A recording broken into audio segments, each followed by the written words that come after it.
हमारा टॉपिक है कि आखिर वुमेन जो है वो कैसे विश्व को बदल सकती है।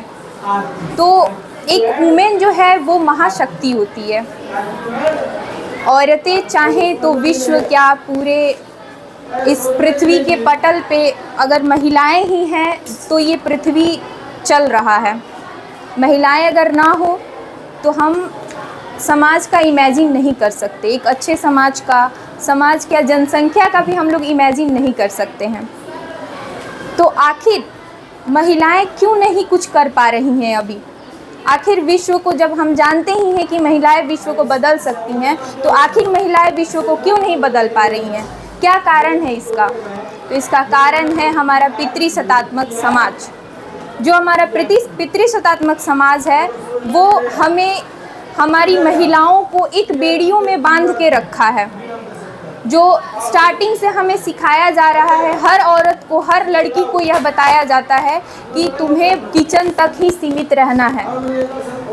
तुम्हें खाना बनाना सीखना होगा क्योंकि तुम्हें ससुराल जाके ससुराल वालों का पालन पोषण करना है। क्या महिलाओं की ज़िंदगी बस किचन तक ही है? क्या किचन तक ही उनकी ज़िंदगी सीमित है? बिल्कुल भी नहीं।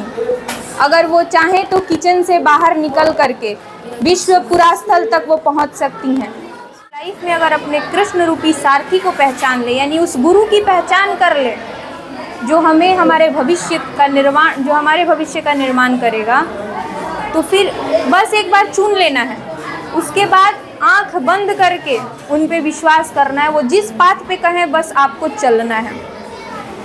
विश्वास सबसे बड़ी चीज़ होती है। अगर विश्वास आप कर रहे हैं तो उसका गलत फ़ायदा भी विश्वास का नहीं उतारना। जैसे माता पिता आप पे विश्वास करते हैं, गुरु आप पे विश्वास कर रहे हैं और आप उस विश्वास का गलत मतलब निकाल रहे हैं, तो एक बार यदि विश्वास टूट जाता है तो फिर वो गुरु हो या माता पिता हो, दोबारा विश्वास नहीं कर पाएगा। हम अभी 21वीं शताब्दी में जी रहे हैं। अब अभी हम क्या देख रहे हैं कि अभी महिलाओं को जो है आगे बढ़ने में अगर हम देख रहे हैं तो सबसे बड़ा मतलब रोकने में बाधित कर रही हैं तो वो महिलाएं स्वयं हैं।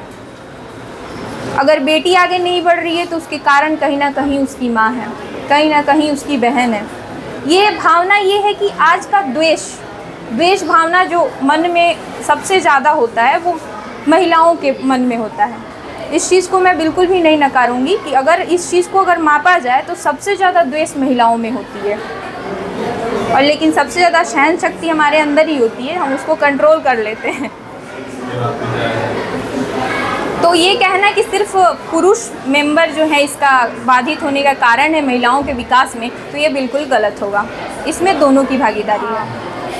बेटी बोझ क्यों होती है? हाँ, तो ये भी समाज का प्रचलन है। वो स्टार्टिंग से ये है कि बेटी जब होती है ना तो लोग ये नहीं सोचते हैं कि बेटी को शिक्षित करना है, बेटी को काबिल बनाना है जिससे हमारा भी स्थिति सुधर जाए। ये नहीं सोचते हैं। लोग ये सोचते हैं कि बेटी हुई है यानी ससुराल जाएगी, यानी कि दहेज का खर्चा।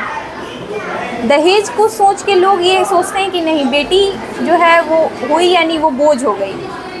अगर 10 लाख 20 लाख अगर दहेज है, आने वाले समय में करोड़, मतलब ये करोड़ कोई बड़ी बात नहीं है, अभी से ही वो है, ठीक है। मान लेते हैं, मैं अप्रॉक्सीमेट लेके रखते हैं कि 50 लाख। तो वो जब बच्ची पैदा होती है तो फादर के दिमाग में ये रहता है ना कि 50 लाख कहाँ से 50 लाख लाएंगे, तो इसलिए वो समझते हैं कि बेटियाँ बोझ हैं।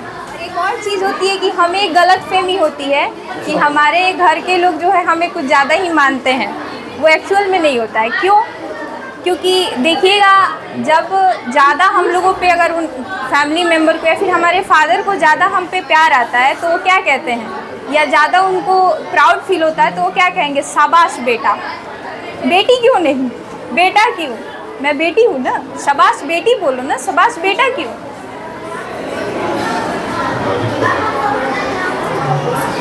तो ये हमारा समाज मतलब एक संकुचित, नैरो माइंडेड है। कितना भी हम इसे बदलने की कोशिश करेंगे, थोड़ी थोड़ी चीज़ें रहेंगी जो हमेशा से इसमें विद्यमान रहेगी।